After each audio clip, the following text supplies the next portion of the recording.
Hello everyone, welcome back to our channel. And ఈరోజు మన special recipe ఏంటో తెలుసా? కమ్మనైన upma pesarattu with combination of అల్లం చట్నీ అండి. మనకి టిఫిన్ సెంటర్లో కంటే టేస్టీగా ఉంటుంది. అండ్ ఇంకో థింగ్, మీకు పెసరట్టు ప్లెయిన్గా ఇష్టమా విత్ ఉప్మాతో ఇష్టమా? ఖచ్చితంగా కమెంట్ సెక్షన్లో కమెంట్ చేసేసాయండి. నా హస్బెండ్కి అయితే ఫుల్గా ఆనియన్స్ తట్టించిన ఉప్మా పెసరట్టు అంటేనే ఇష్టం. సో ఆయన కోసం అయితే సింపుల్గా ఎలా ప్రిపేర్ చేసేయాలో మీకు కూడా చూపించేస్తున్నాను. సో లేట్ చేయకుండా ప్రాసెస్లోకి అయితే వచ్చేసండి. ఫస్ట్ అయితే మనం ఒక స్టీల్ బౌల్లో 1 గ్లాస్ వరకు పెసర్లు, 1 గ్లాస్ వరకు రైస్ కూడా యాడ్ చేసేసుకొని చక్కగా వాటర్ పోసి కడిగేసుకోండి. అండ్ అట్లనే ఇంకాస్త వాటర్ అయితే యాడ్ చేసేసుకొని ఓవర్ నైట్ నానబెట్టేసుకోండి. అండ్ మార్నింగ్ చూసేసరికి మనకి పెసర్లు అయితే ఇట్లా రెడీ అయిపోతాయండి. సో వీటిని మళ్ళీ ఒకసారి వాష్ చేసేసుకోవాలండి. సో వాష్ చేసేసుకున్న తర్వాత ఇప్పుడు మనం వీటిని ఒక మిక్సీ జార్లోనికి అయితే వేసేసుకోవాలి. మిక్సీ జార్లో వేసుకున్న తర్వాత 2 పచ్చిమిరపకాయల్ని కట్ చేసేసుకొని వేసుకోండి. అట్లనే 2-3 ముక్కల అల్లం కూడా వేసేసుకొని బాగా పేస్ట్ కొట్టేసుకొని పక్కన పెట్టేసుకోండి. ఇప్పుడు అల్లం చట్నీ కోసం మనం స్టవ్ పైన ప్యాన్ పెట్టేసుకొని ప్యాన్లోనికి 1 స్పూన్ వరకు ధనియాలు, 1/2 స్పూన్ వరకు జీలకర్ర, 1 స్పూన్ వరకు శనగపప్పు, అట్లనే 1 స్పూన్ వరకు మినపప్పు కూడా వేసేసుకొని కాస్త ఫ్రై అయిన తర్వాత నేను 6-10 ఎండుమిర్చిలను అయితే వేసేసుకుంటున్నాను. మీకు కారం తగ్గట్టు వేసేసుకోండి. అట్లనే 50 గ్రాముల అల్లం చిన్న ముక్కలుగా కట్ చేసి వేసేసుకున్నాను. అట్లనే ఒక చింతపండు బొట్టని మొత్తం వేసేసుకున్నానండి, పిక్క తీసేసుకొని. వీటన్నింటినీ బాగా ఫ్రై అవ్వనివ్వాలి.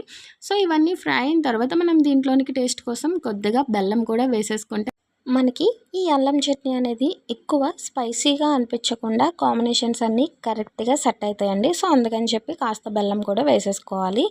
ఇప్పుడు టేస్ట్కి సరిపడా సాల్ట్ అండ్ కొద్దిగా వాటర్ వేసేసుకొని చక్కగా పేస్ట్లో అయితే కొట్టేసుకోవడమే. ఫైనల్గా ఇప్పుడు దీన్ని తిరిగి తాలింపు వేసేసుకోవాలి కాబట్టి స్టవ్ పైన చిన్న బౌల్ని పెట్టేసుకొని బౌల్లోనికి పోపు దినుసులన్నీ వేసేసుకోవాలి. కాస్త శనగపప్పు వేసేసుకుంటేనే అల్లం చట్నీ టేస్ట్ అనేది బాగుంటుంది. అండ్ దీంట్లోనికి కొద్దిగా పచ్చికరివేపాకు, ఎండుమిర్చిలను వేసేసుకొని బాగా ఫ్రై చేసేసుకోవాలండి. మంచి కలర్ వచ్చినంత వరకు ఫ్రై చేసేసుకొని దీంట్లోనికి మనం ముందుగా మిక్సీ పట్టి పేస్ట్గా ప్రిపేర్ చేసుకున్న అల్లం చట్నీని అయితే వేసేసుకుంటే మనకి టేస్టీ మంచి స్పైసీ అల్లం చట్నీ అయితే రెడీ అయిపోతుందండి. అల్లం చట్నీ నిజంగా చెప్తున్నా మనకి టిఫిన్ సెంటర్లో దొరికే దానికంటే చాలా టేస్టీగా ఉంటుంది. ఇప్పుడు నేను చెప్పినట్టు అయితే ట్రై చేస్తే.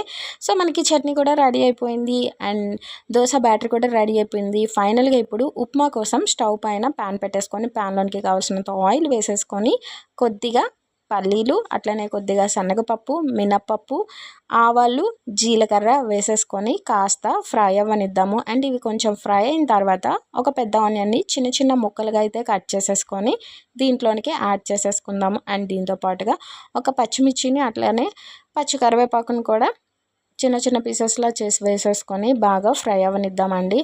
అండ్ ఇవి ఎక్కువ ఫ్రై అయితే ఉప్మా అనేది అంత టేస్టీగా ఉండదండి. ఎప్పుడైనా ట్రై చేయండి. మనం ఆనియన్స్, పచ్చిమిర్చి కానీ ఎక్కువ ఫ్రై అవ్వనివ్వకుండా మీడియంలో ఫ్రై చేసేసుకుంటే మనకి ఉప్మా టేస్ట్ అంటే బాగుంటుంది. సో ఇవన్నీ ఫ్రై అయిన తర్వాత మనం కావాల్సినంత వాటర్ అయితే వేసేసుకొని దీంట్లోనికే కొద్దిగా సాల్ట్ కూడా వేసేసుకొని వాటర్ బాగా బాయిల్ అయినంత వరకు అయితే వెయిట్ చేయాల్సి ఉంటుందండి. సో మనం సాల్ట్ వేసేసుకొని చక్కగా బాయిల్ అయినంత వరకు వెయిట్ చేసేసి ఇప్పుడు మనం దీంట్లోనికి ఉప్మా రవ్వనైతే యాడ్ చేసేసుకొని బాగా కలుపుకోవాలండి, లేదంటే ఉండలు అయిపోతాయి.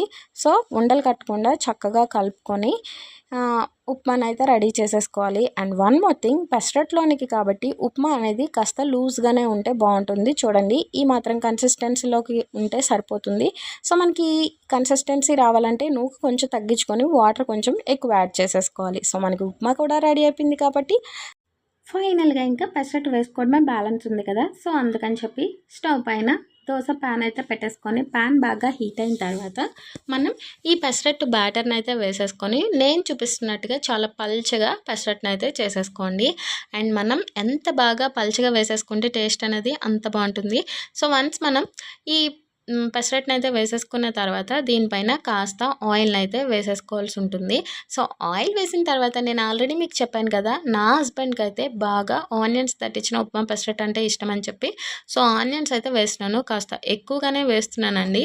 సో ఆనియన్స్తో పాటు కొద్దిగా పచ్చిమిర్చి పీసులు కూడా వేసేసుకుంటే టేస్ట్ అనేది బాగుంటుంది. సో అందుకని చెప్పి పచ్చిమిర్చిలు కూడా చిన్న చిన్నగా కట్ చేసి వేసేసుకుంటున్నాను. ఈ 2 కాస్త ఫ్రై అవ్వనివ్వాలండి. అప్పుడే మనకి ఆనియన్స్ అనేవి కాస్త మగ్గి టేస్ట్ బాగుంటుంది. సో ఫైనల్గా మనం ముందుగా ప్రిపేర్ చేసి పెట్టుకున్న ఉప్మానైతే వేసుకోవాలి. అండ్ నా హస్బెండ్కి ఉప్మా అనేది ఒక్క దగ్గర అట్లా ముద్దగా వేసేస్తే అస్సలు నచ్చదండి. సో అందుకని చెప్పి కాస్త అటు ఇటుగా నేర్పుకుంటున్నాను. సో వన్స్ మనం ఉప్మా అనేది వేసేసుకున్న తర్వాత మనకి ఈ పెసరట్ అనేది బాగా ఫ్రై అవ్వాలండి. ఎట్లా అంటే మనకి కింద పెసరట్ అనేది బాగా మంచి బ్రౌనిష్ కలర్లో ఫ్రై అయితేనే మనకి ఫ్రై అయినట్లు. సో వన్స్ ఫ్రై అయిన తర్వాత మనం పెసరట్ అయితే తీసేసుకోవడం అండి. అండ్ దీన్ని ఇప్పుడు మంచిగా గార్నిష్ అయితే చేసేసుకోవాలి సర్వ్ చేసేసుకోవడానికి. సో అందుకని చెప్పి ఒక ప్లేట్లో అల్లం చట్నీ అండ్ దాంతోపాటు బఠానీ కర్రీ కూడా పెట్టేసుకుంటే బాగుంటుందండి. ఏదైనా దోస్తో బఠానీ కర్రీ అయితే ట్రై చేయండి, చాలా బాగుంటుంది. సో ఇంకా ఫైనల్గా మన ఉప్మా పెసరట్ అయితే రెడీ అయిపోయింది విత్ అల్లం చట్నీతో. ఇంత సింపుల్ అండ్ టేస్టీగా ఉప్మా పెసరట్ చేసుకోవడమా అని చెప్పి అనుకుంటున్నారు కదా, అంతే అండి, చాలా సింపుల్. సో మీరు కూడా ట్రై చేసి ఒకసారి అయితే కమెంట్ చేసేసేయండి. Thank you for watching and please do like, share and subscribe to my channel.